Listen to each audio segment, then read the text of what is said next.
Hey, it's Mark from the Run Testers. In this video, we're going to be talking about this watch again. That is the Garmin Forerunner 745. Now, hopefully, you watched our first video, which was our kind of race test over 10k and marathon distance.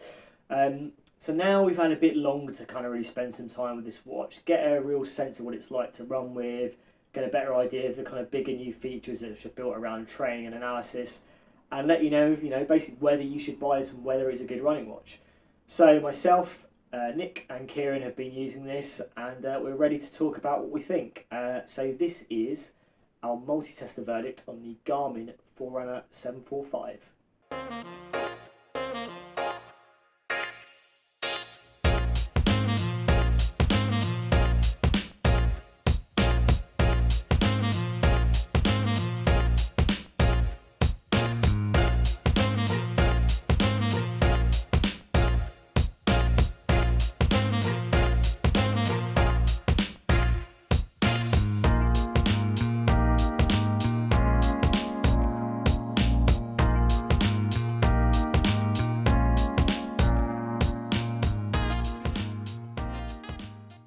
So before we get into the testing, let's talk a little bit about the design, which we've kind of covered in our first video, but we'll kind of cover over again. So this is the follow-up to the 735 XT. Interestingly, Garmin have dropped the 645 from their range as well, so maybe it kind of sits in that space as well, which should be generally below this watch. What you're getting is a polymer plastic case. You're getting 5 physical buttons. You're getting a silicone strap, which you can take off. It doesn't look very obvious from the back, but you've kind of got to kind of stick a pin or like a tool in there to kind of pull the pins out to swap the straps. You've got a transflective display, which is what Garmin uses in most of its watches, and that's to promote the good battery life and to give you better visibility in bright light. So design-wise, very familiar. It's smaller than the 735 XT, which we think is nicer. Fine to run with, light. The screen is easy to kind of view. The backlight is pretty strong in terms of night running as well. So yeah, generally good on the design front. No kind of major differences or anything groundbreaking in terms of design. So in terms of features, you're getting a lot of what we've already seen on Forerunner watches. So obviously you're getting GPS, you're getting a heart rate monitor, you're now getting the pulse ox sensor, which is starting to work its way into other Garmin watches, and that's used for kind of, it's good for altitude training, and it's used for kind of sleep monitoring as well. Kind of interesting things that you're getting that you didn't get at 735 XT, you're getting an altimeter now, so you can better measure that elevation. You're getting a lot more in terms of smartwatch features, so you're getting Garmin Pay, you're getting a music player, things like Spotify support. There's a lot more happening in terms of the smartwatch features, and you're getting a lot of the core running features as well. A couple of big features that we will dig into is the improved recovery advisor and suggested workouts, which we'll dig into more what they mean and how they work essentially.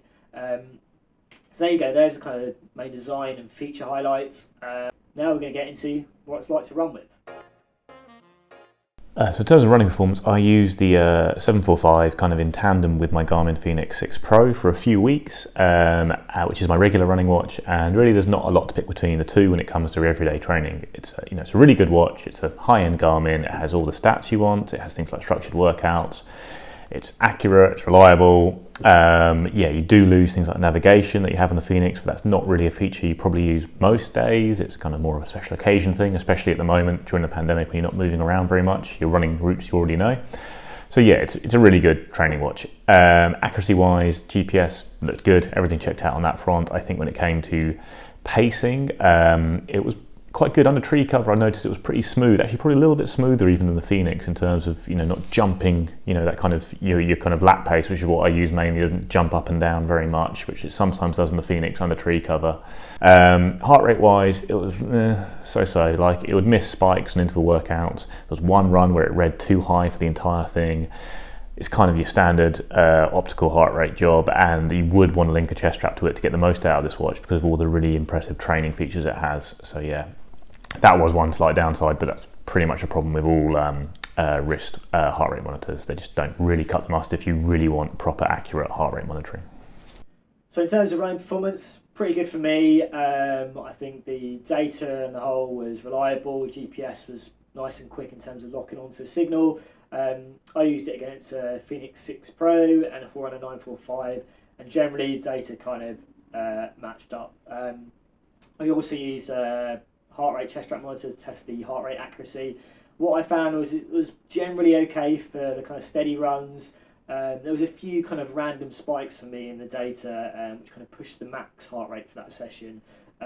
So it's not perfect. It's not the worst wrist-based monitor I've used, but I would use or pair it up with a chest strap to get that kind of supreme accuracy. So in terms of running performance for me, no real major issues. It's another solid Forerunner watch in that respect, and you're getting plenty in terms of modes and in terms of what you can track. So on the run for me, the 745, I thought it performed really well. It's a nice, light, comfortable watch to wear. It's got all the stats that you really need at this price point. I think there's more than enough for someone doing, training for a marathon or doing regular run training.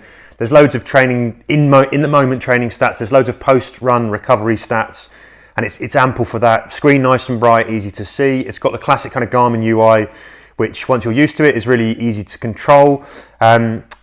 Pacing and GPS I thought was pretty much on point. Heart rate I wasn't so sure about, but that's something that we get with all of the watches. And again, I concur with Nick, and I would be putting a chest strap onto this to make the most out of those training load features. I think in some of my runs it did have some trouble picking up spikes when I pushed the intensity, particularly on a big long trail run that I did where I was climbing sort of intermittent hills, and it wasn't quite so good at clocking the highs when I was working harder in those conditions. But overall, I think this is a really, really solid watch in terms of what it tracks, how well it tracks it with accuracy, and its overall performance and ease of use. So the new recovery and training features on the 745 are good. I think they worked out pretty well for me. I do think the recovery thing is important. I always found it particularly weird that a watch would tell me I've got 15 hours of recovery after a hard workout and then ignore kind of the rest of my day. I think that's kind of aimed more at pros really, who might just be able to put the feet up afterwards, but normal people would go back to their job, go and look after a kid, something like that, things that will keep taxing the system, or you might be able to rest up more. I've had days where I was able to just put my feet up for the rest of the day and work from home, and I did get a notification saying my recovery had improved as a result. I do think that's a step forward. Looking forward to it coming to other Garmin watches as well. The suggested workouts are also another good addition to the watch. I think it's probably a reaction to Polar's kind of clever FitSpark system, which will suggest you workouts each day. So these are kind of based on the Garmin training load thing, which is broken down into kind of easy workouts, easy runs, easy cycles, kind of more tempo stuff, and then anaerobic stuff where you're maybe doing kind of sprint intervals. So if you've got a mismatch in the balance of those, according to the Garmin, it will suggest you work out to try and even it up. It's basically how it works, I think. I think if you're buying a £450 watch like this, there's a good chance you might already have some kind of training plan in mind. I do. I have a coach I work with for my running, so I wouldn't necessarily use that feature very much, but I do think you could just follow the workouts on this and you'd get fitter, and your performance would improve. They were kind of in line with what I'd expect for the workouts it was suggesting. The paces were about right, it was suggesting me once they got to know my running. So yeah, I think it's a good feature. It's well implemented, it's easy to find, and if you just wanted to use them, I'm pretty sure you'd improve all round. So that is another good addition to the watch and other Garmin watches that is coming to. So the recovery advisor for me, I think the improvements are definitely welcome. I do think it works better than it did in its kind of previous kind of version. I think it's more useful. It's not unrealistic in terms of the recovery advice. I think the recovery kind of fit in well with what I was doing. So if I had a really tough session, it would say, to recover for a few days, and I think it kind of got it right. And it kind of gives you that nudge to tell you when you've had good enough recovery to start training again. What I will say is, that feature is really relying on the kind of data it pushes through to create those insights. So things like heart rate and sleep monitoring, which the latter I find is a bit hit and miss in terms of its accuracy. And I think with the heart rate, daily heart rate, absolutely fine in terms of that data, but I think you'd need to work out or exercise or run with a heart rate monitor to get the most out of that recovery advisor feature. So it's good to see. I think the improvements are welcome, and I think once that rolls out into other Garmin watches, I think people will really be happy to use that as a feature. So suggested workouts for me worked pretty well. I think the kind of workouts it recommended based on kind of my running sessions that I logged seemed to make sense. So if I'd done a lot of quicker stuff, it would suggest doing some base running where the pace was a little bit slower, and just to kind of build up that mileage. Or if I was doing those longer runs more consistently with a bit more mileage, it would kind of push me to do some kind of speed stuff. So I think if you kind of followed those workouts, it would help you, give you a bit more structure in terms of your running if you didn't really know what to do with that. But in general, yeah, like the feature, and I think hopefully that's going to run out to other Forerunner watches as well. So when it came to battery life, I was using the 745 with notifications on, but the pulse oximeter turned off because I find it's just a big battery drain for not much benefit. And I kind of run most days, maybe kind of six days a week I generally run, and I do things like indoor cycling workouts and strength and yoga as well. With all of that going on, it was lasting me about 4 to 5 days, which is kind of okay, but really that's probably the worst length of time I've had from any watch I've tested recently. Both both more expensive and cheaper watches generally are lasting me 7 days. I think there is a weakness for the 745, especially for triathletes who'll probably be logging a lot of outdoor cycles as well. You'll drain the battery even quicker than me. So yeah, not very impressed on this front, if I'm honest. So when it comes to battery life, my experience actually matches Nick's pretty closely. I run slightly differently. I'm probably doing like an hour a day training in the week. That's outdoor with GPS, and then maybe a long run on a Sunday. And in this instance, I put in a 5-hour marathon or so with full GPS. I had the SpO2 sensor off as well, and I also switch off smart notifications. But my experience was it kind of eked out just about 6 days battery life. So that I consider that kind of an average week of training for a runner. As I concur with Nick, if you're a triathlete, this battery life isn't going to be as good as you would like for this price point. So battery life for me, I think very similar to what Kieran and Nick are going to say. I did get the 7 days on one occasion. I probably wasn't running and tracking as much in that week, so probably 2 to 3, and that included a race. In more general terms, when I was kind of doing a bit more runs, so maybe 4 or 5 runs, but also tracking some indoor workouts like rowing, I probably got 5 days. And I definitely, what I noticed is during tracking, the battery drop off is not huge. It's nothing worrying. It's in between that time, which it seems to drain a lot of battery worryingly. And I don't really know what to put that down to. I was only using notifications. I wasn't regularly using things that do drain the battery, so the pulse ox sensor and music streaming, which does noticeably kind of hamper the battery life. So yeah, that's probably one of the weakest aspects of this watch, especially when you look at what you can get from a 245, which has more GPS battery life, and you look at cheaper watches like the Coros Pace 2. So from a battery point of view, not great, not my favourite thing about this watch, and it's a shame it can't go longer than it actually can. 745, kind of should you buy it? It's a weird one. It's a really, really good watch, but I don't think I could recommend buying it right now. It just seems kind of a little unnecessary in Garmin's lineup. I know it is cheaper than the 945 while offering all the same core features, but it's not that much cheaper. It's kind of 80 quid cheaper, and the 945 has a much better battery life, 20 more hours of GPS, and it has maps. 2 things that I really value on my Phoenix and I'd value on a watch.